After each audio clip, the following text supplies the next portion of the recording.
Hey there, beautiful people. I'm Tracy Rigdon, and we're here with Tiffany Mcdonald on the Contrast Project. How are you? Hi. Been a while. Yes, I can't even believe I'm seeing humans in real life. I feel like I've known everyone so virtually for so long that it's like, oh, wow, person. That's awesome. So. Well, we do our best. Yes. I mean, it's not quite 6 feet. Right. I mean, I've got at least one dose in me. So, me too. And yeah, but I've been super safe, and of course, I've been in elder care quite a bit. So we're very safe in terms of that. So absolutely. So let's talk about TMI. Not too much information. It mostly is, though, since I give away so much of it for free.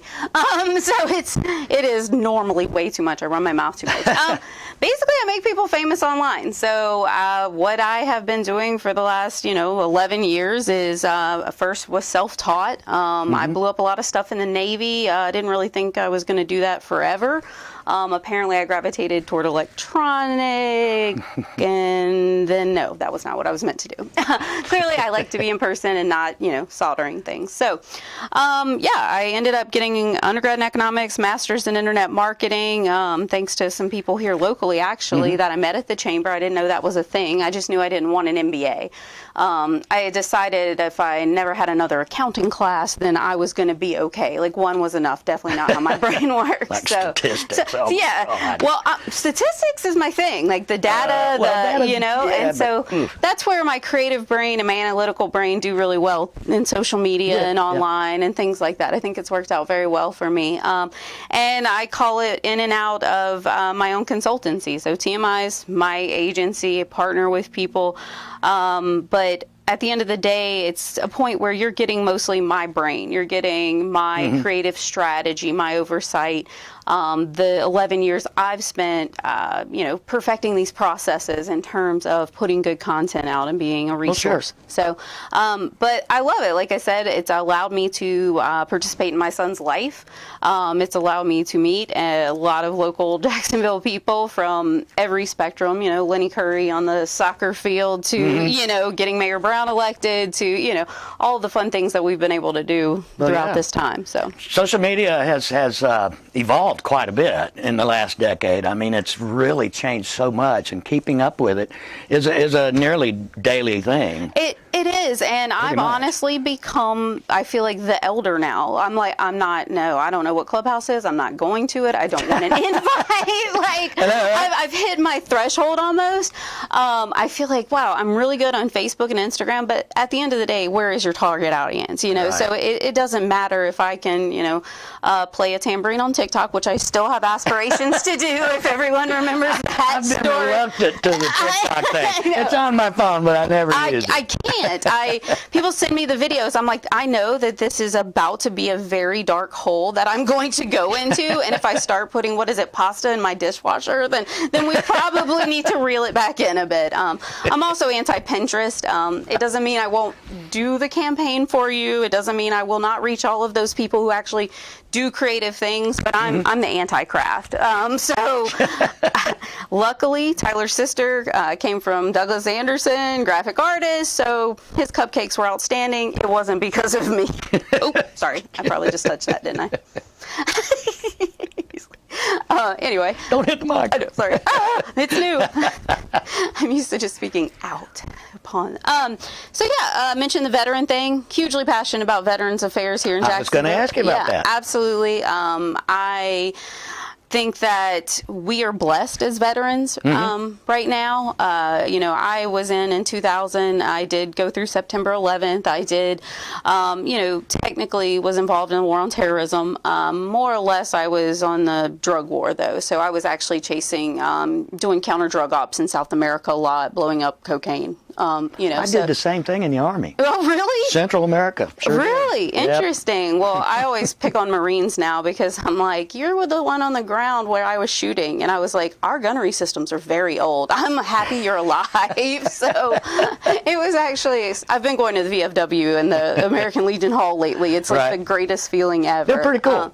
But yeah, I want everyone to know that we have a lot of benefits as veterans. And as people age, they don't realize the aid and attendance attendance benefit that is available, which is it's up to $5,000 a month in types of medical care, whether that can be caregiving, whether that is your supplies, anything like that. Of course, it's red tape. Of course, it's terrible. But a lot of people think, oh, well, I have a pension, so I'm not eligible. But it's based on your actual assets. So as long as you don't have a yacht, I guess, sitting in St. John's River or something, or if you do and then your medical expenses outweigh that, it's still definitely a worthwhile program to check into. So my step-grandfather, I'm actually getting him enrolled right now so he and my mom can share the benefits because it's also available to the spouses. So definitely that's my shout out for that, aid and attendance.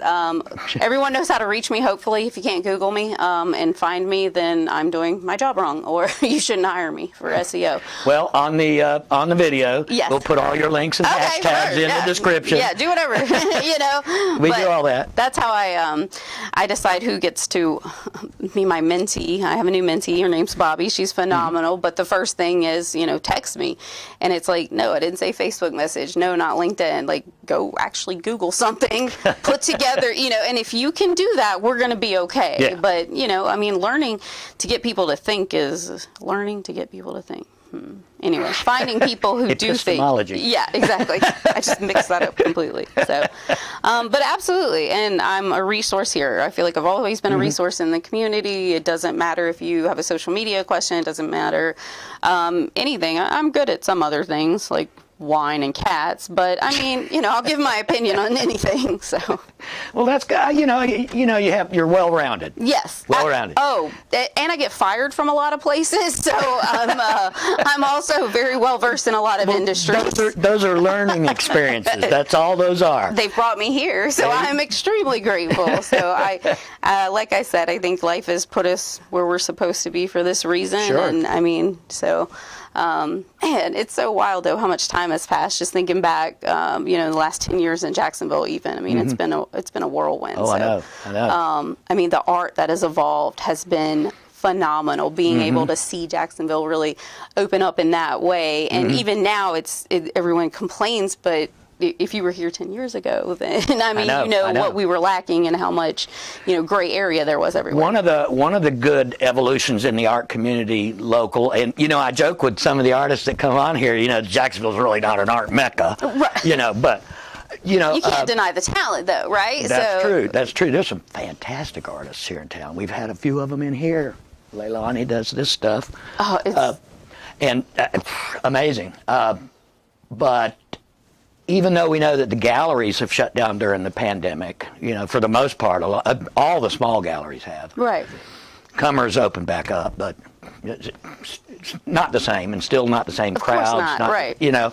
But a lot of local, privately owned restaurants, cafes, coffee shops are now doing installations of local artists. I love it. You go in there and they have their art on the walls. Absolutely.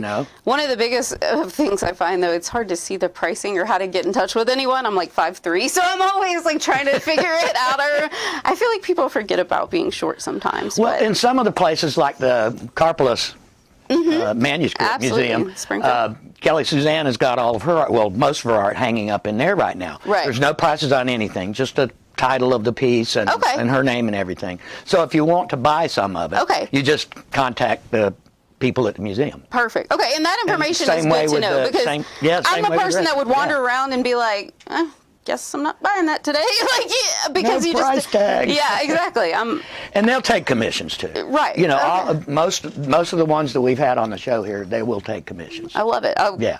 Like I said, so even through people locally, I've met other artists, which it blows my mind. I am not an artist. I think I'm highly creative, and I can see it in my brain, but it has to be articulated to another human for it to be on paper. Let's put it that way. So I'm like, look, this sounds pretty. Let's see what you can do. So listen, you're passionate about something else. Yes. Elder care.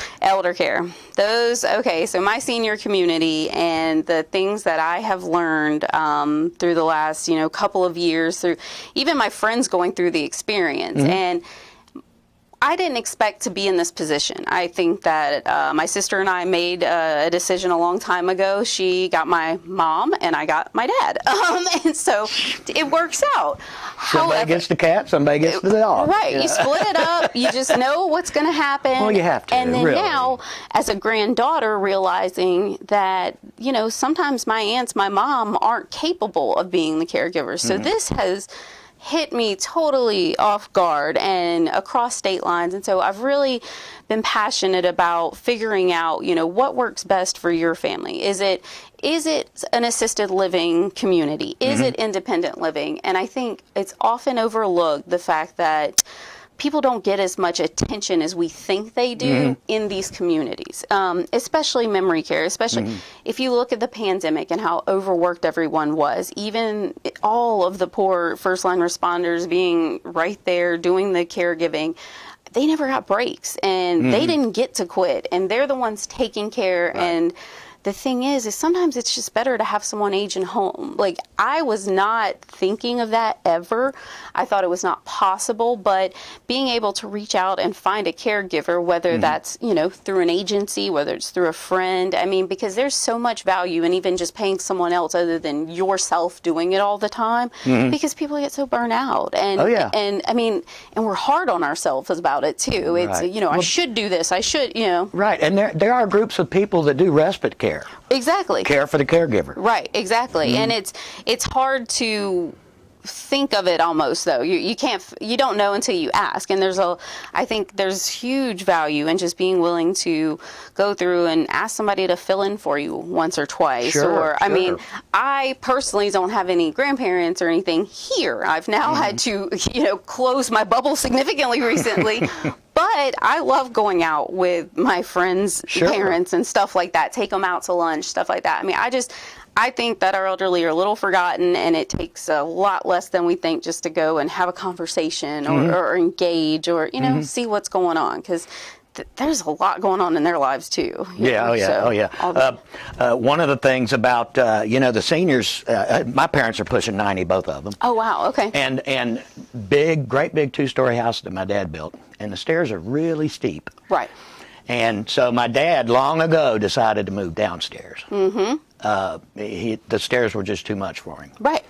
And my mom is getting to that point now, and she's just like totally against it. She's just not going to move downstairs. Not going to do it. That's her bedroom so much upstairs. Pride, and that's her bedroom upstairs. Yeah. And she's talking about one of those stair lifts. Right. Exactly. We've looked at a bunch of them, and there's none of them that'll go on these stairs. Oh. It would be impossible. Right. It would be. They're not wide enough for one. Because it's an older and home. It's so steep. Right. Yeah, he built it 35 years ago. Oh, wow. Okay, yeah. So, I don't know what we're going to do. Elevator? Can we... Well... I'm honestly... There's a friend of mine lives at the beach that has an elevator in her house. Okay. Is it possible? Even... She calls it a rocket ship. It's a tube.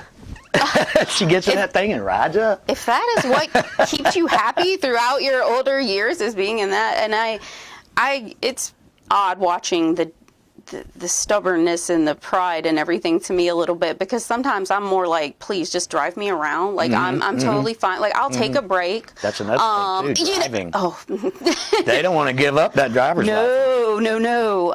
And that's a whole other issue, but I think that maybe you don't have to feel so independent if we're able to create more of these like communities and these sensitive communities. Yeah, and I think Facebook is doing that a lot too. Like you said, all the different uses of social media and stuff. Oh, yeah. So. My father, like I say, he's almost 90, and he's on Facebook probably 6 hours every day. For sure. He's on there all the time. They love it.